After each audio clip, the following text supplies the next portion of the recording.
अगली मौत किसकी। संजीव अपने दोस्तों राघव और प्रतीक के साथ बियर बार में बैठकर बियर पी रहा था। संजीव आज बहुत खुश लग रहा था। अरे यार, आज की पार्टी में तो मजा आ गया।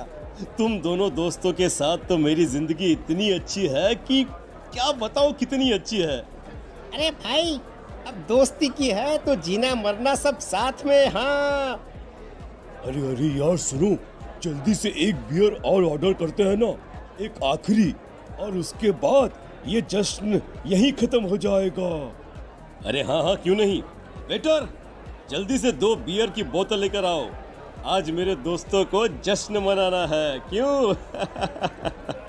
इतने में वहां पर एक बहुत सुंदर लड़की छोटे छोटे कपड़े पहनकर हाथ में बियर की बोतल लेकर उसके पास आती है। ये लीजिए, आपने बियर ऑर्डर की थी ना, मैं लेकर आ गई।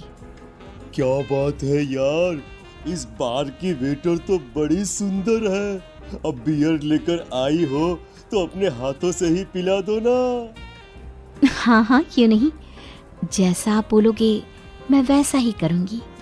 क्या बात है यार, अब तो लगता है रोज यहीं आना पड़ेगा। उसके बाद वो लड़की उन तीनों को बियर सर्व कर देती है। पार्टी करने के बाद वो तीनों अपने अपने घर जाते हैं। प्रतीक, संजीव और राघव को उनके घर छोड़कर जैसे ही अकेला अपनी कार में आकर बैठता है तो अचानक उसे एहसास होता है जैसे उसकी कार की पीछे वाली सीट पर कोई बैठा हुआ है। वो तुरंत पीछे मुड़कर देखता है। तुम यहाँ क्या कर रही हो? और तुम मेरी कार में कब आई? अरे तुम तो बार में वेटर थी ना। बस ऐसे ही मेरा दिल कर रहा था आपके साथ आपके घर चलने का, इसलिए मैं आपके साथ चली आई। अरे लेकिन तुम मेरी कार में आई कब? अभी कुछ देर पहले तो यहाँ पर मेरे दोस्त बैठे हुए थे। प्रतीक के इतना बोलते ही उस लड़के का चेहरा खतरनाक तरीके से बदल जाता है। उसकी आंखें पत्थर की तरह सफेद और पूरे शरीर पर नीली नीली नसें उभर आती है। गाड़ी चलाओ, पूरी स्पीड में चलाओ, और अगर तुमने गाड़ी रोकने की कोशिश भी की तो मुझसे बुरा कोई नहीं होगा। डर की वजह से प्रतीक के पसीने छूटने लगते हैं। उसका शरीर बुरी तरह से कांप रहा था। प्रतीक बिना कुछ सोचे समझे कार को फुल स्पीड से चलाना शुरू करता है। चलते चलते वो शहर से दूर एक पहाड़ी पर पहुंच जाता है और सामने अब सिर्फ पहाड़ी का किनारा दिख रहा है, जिसे देख प्रतीक घबराकर अचानक से कार को ब्रेक लगाता है। देखो, मुझे छोड़ दो मुझे। अगर मैंने गाड़ी जरा सी भी आगे बढ़ाई तो हम दोनों नीचे गिरकर मर जाएंगे। ये तो तुम्हें पहले सोचना चाहिए था ना। अब कुछ नहीं हो सकता।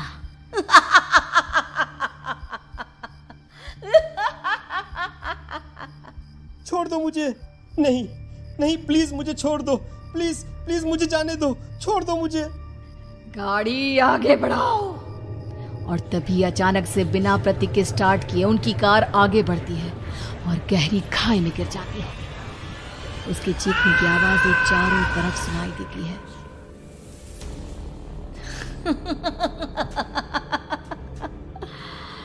तुझे मारकर मेरे कलेजे में जल रही आग को थोड़ी शांति तो मिल गई, लेकिन अभी ये कहानी खत्म नहीं हुई।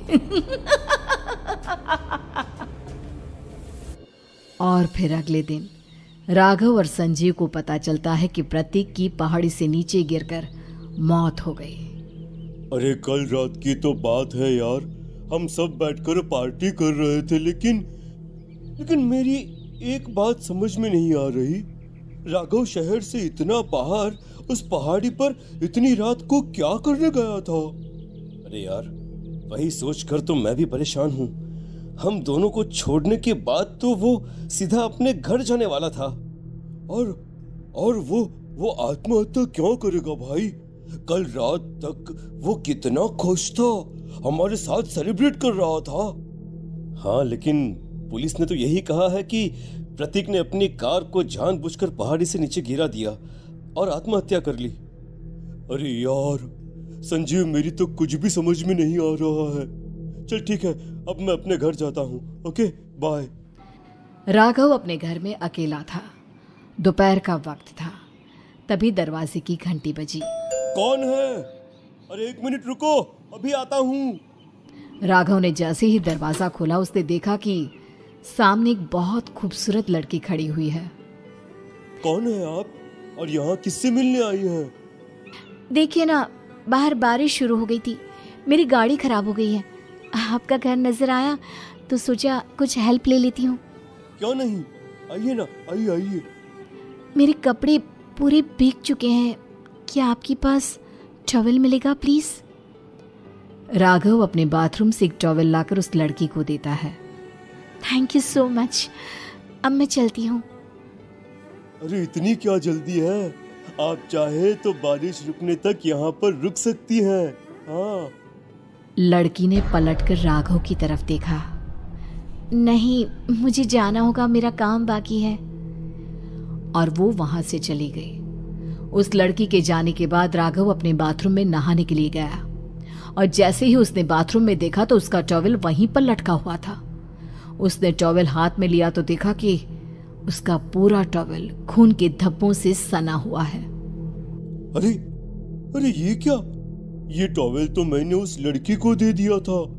ये वापस मेरे बाथरूम में कैसे आ गया? और इस पर ये खून के धब्बे कहां से आ गए? राघव ने आईने में देखा तो उसकी गर्दन पर एक बड़ा सा चाकू का कट लगा हुआ था जिससे खून बह रहा था, जिसे देख राघव के होश उड़ गए। हाँ, अरे ये क्या? मेरी गर्दन इतनी ज्यादा कटी हुई है और मुझे दर्द भी नहीं हो रहा है। ये क्या हो रहा है मेरे साथ? राघव घबराकर बाथरूम से बाहर आया और अपना मोबाइल उठाकर उसने संजीव को फोन लगाया। संजीव जल्दी से मेरे पास आ जाओ।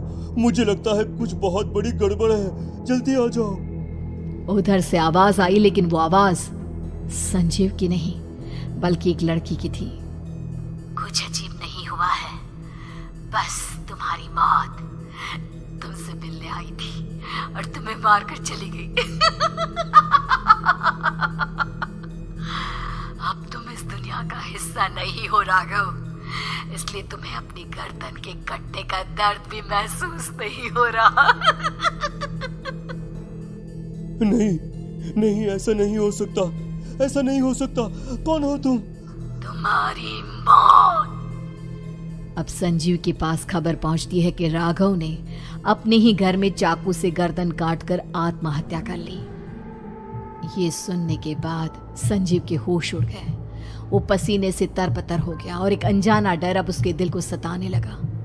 संजीव के साथ ही उसका एक छोटा भाई राजीव भी रहा करता था। अपने भाई को इस तरह परेशान देखकर राजीव उसके पास आया। अरे भैया, क्या हुआ भैया? आप इतने घबराए हुए क्यों लग रहे हैं? प्रतीक और राघव की मौत, मेरा मतलब मेरी कुछ समझ में नहीं आ रहा भाई। अचानक से मेरे दोनों दोस्तों ने आत्महत्या क्यों कर ली? अरे वो तो मेरी भी समझ में नहीं आ रहा है भैया। हाँ, हो सकता है कि कोई परेशानी होगी और इसीलिए उन्होंने ऐसा किया होगा। हाँ, लेकिन दोनों की जिंदगी में एक साथ परेशानी और दोनों का इतनी खतरनाक तरीके से आत्महत्या करना, कहीं ऐसा तो नहीं मैं भी मर जाऊंगा? अरे आप ऐसी बातें क्यों कर रहे हैं भैया?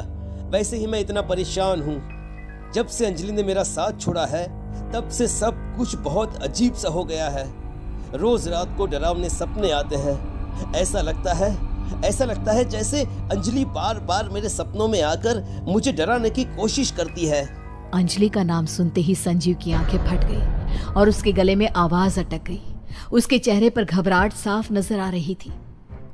कौन थी वो लड़की जिसने प्रतीक और राघव को आत्महत्या की आड़ में मौत के घाट उतार दिया?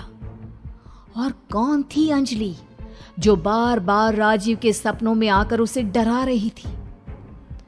अंजलि का नाम सुनकर संजीव इतना घबरा क्यों गया? इन सवालों के जवाब जानने के लिए देखिए इस खतरनाक कहानी का अगला भाग।